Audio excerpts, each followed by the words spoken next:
Dia 21 de fevereiro, Êxodo capítulo 4. Respondeu Moisés: Mas eis que não crerão nem acudirão à minha voz, pois dirão: O Senhor não te apareceu. Perguntou-lhe o Senhor: Que é isso que tens na mão? Respondeu-lhe: Um bordão.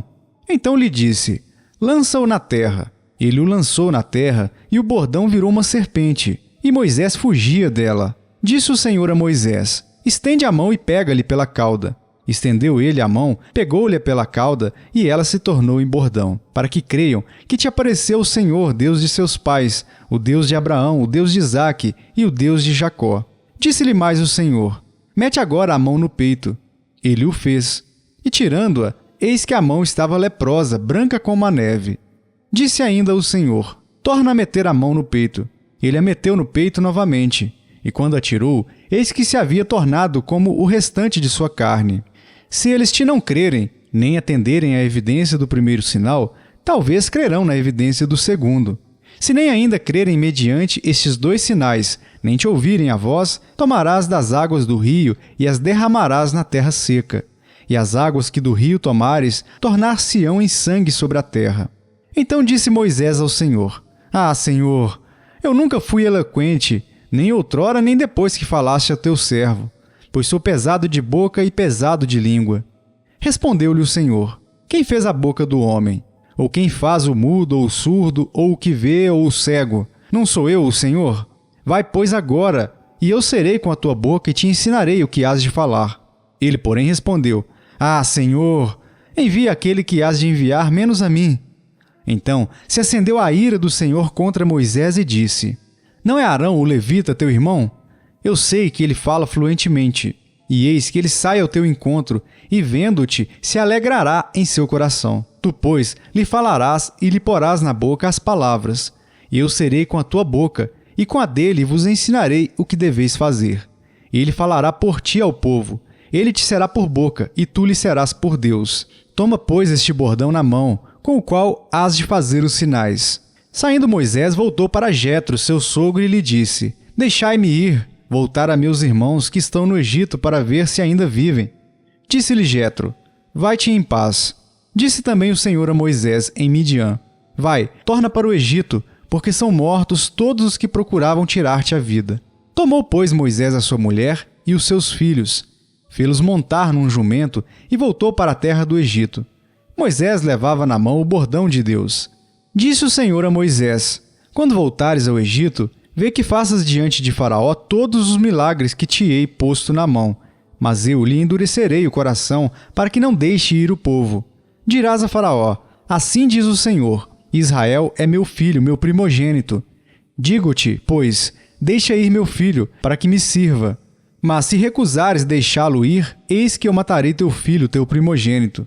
Estando Moisés no caminho numa estalagem, encontrou-o o Senhor e o quis matar. Então Zípora tomou uma pedra aguda, cortou o prepúcio de seu filho, lançou-o aos pés de Moisés e lhe disse: Sem dúvida, tu és para mim esposo sanguinário. Assim o Senhor o deixou. Ela disse: Esposo sanguinário, por causa da circuncisão. Disse também o Senhor a Arão: Vai ao deserto para te encontrares com Moisés. Ele foi e, encontrando-o no monte de Deus, o beijou. Relatou Moisés a Arão todas as palavras do Senhor, com as quais o enviara, e todos os sinais que lhe mandara. Então se foram Moisés e Arão, e ajuntaram todos os anciãos dos filhos de Israel. Arão falou todas as palavras que o Senhor tinha dito a Moisés, e este fez os sinais à vista do povo.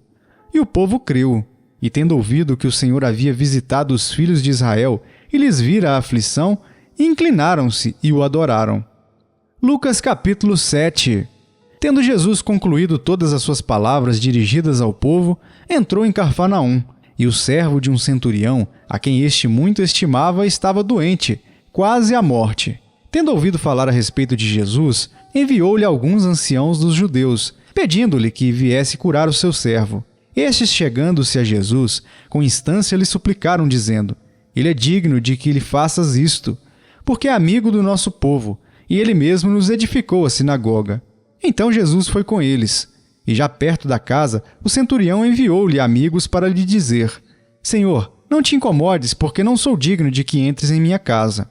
Por isso eu mesmo não me julguei digno de ir ter contigo, Porém manda com uma palavra e o meu rapaz será curado.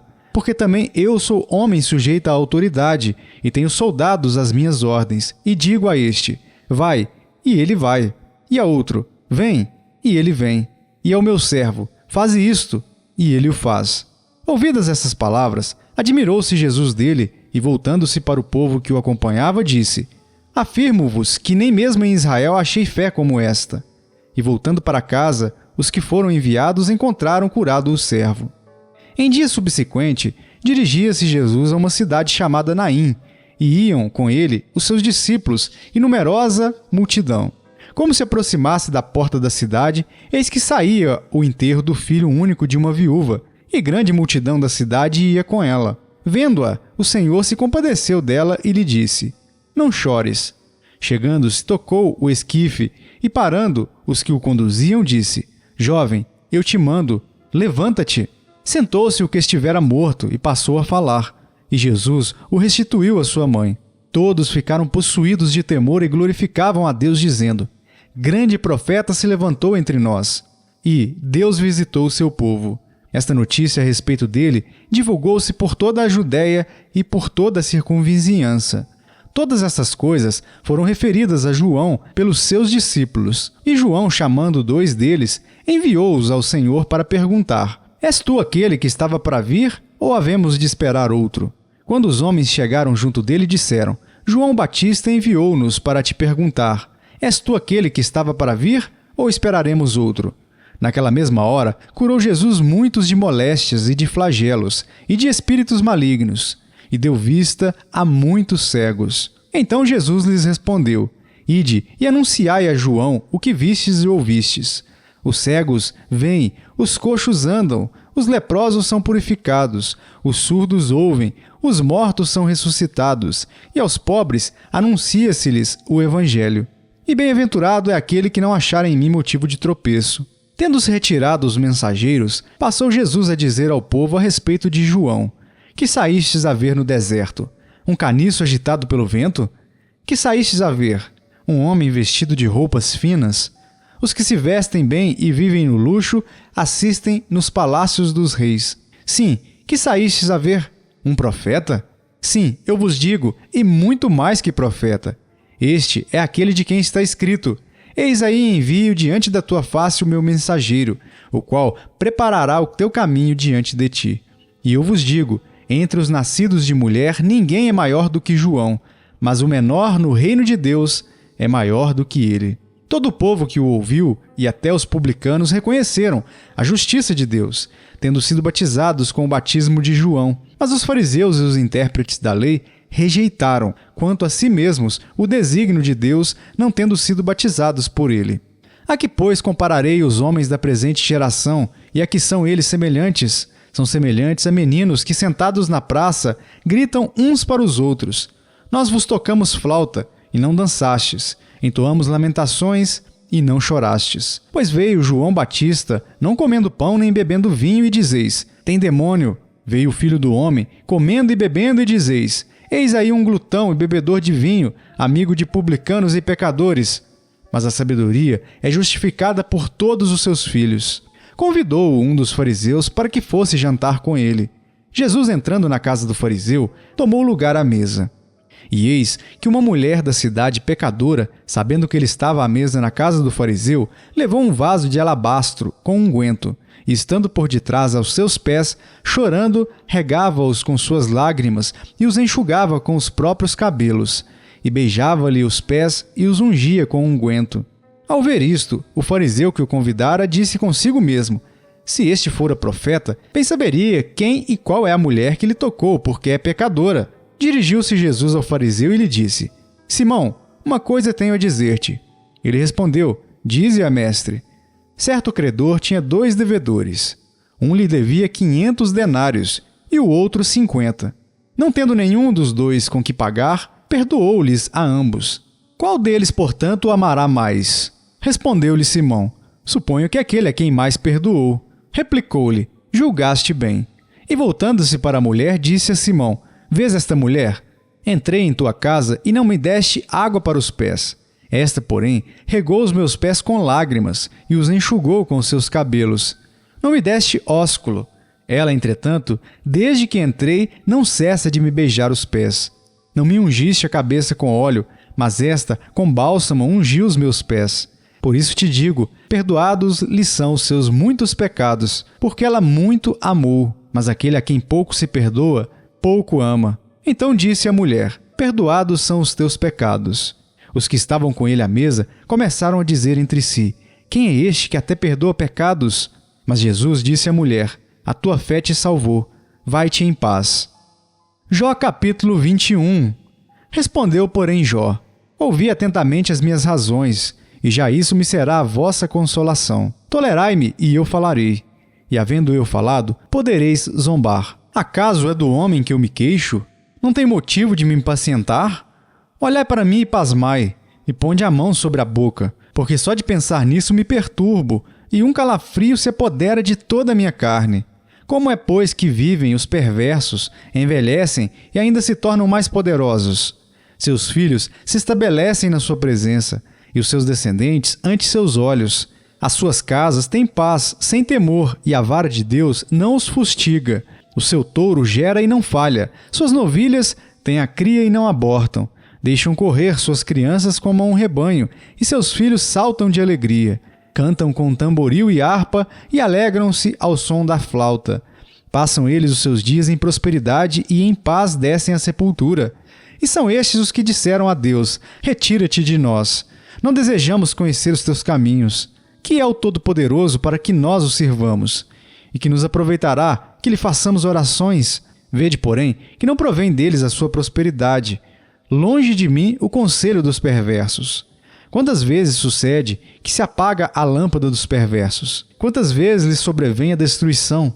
Quantas vezes Deus, na sua ira, lhes reparte dores? Quantas vezes são como a palha diante do vento e como a pragana arrebatada pelo remoinho? Deus, dizei vós, guarda a iniquidade do perverso para seus filhos, mas é a ele que deveria Deus dar o pago para que o sinta. Seus próprios olhos devem ver a sua ruína e ele beber do furor do Todo-Poderoso. Porque depois de morto, cortado já o número dos seus meses, que interessa a ele a sua casa? Acaso alguém ensinará ciência a Deus, a ele que julga os que estão nos céus?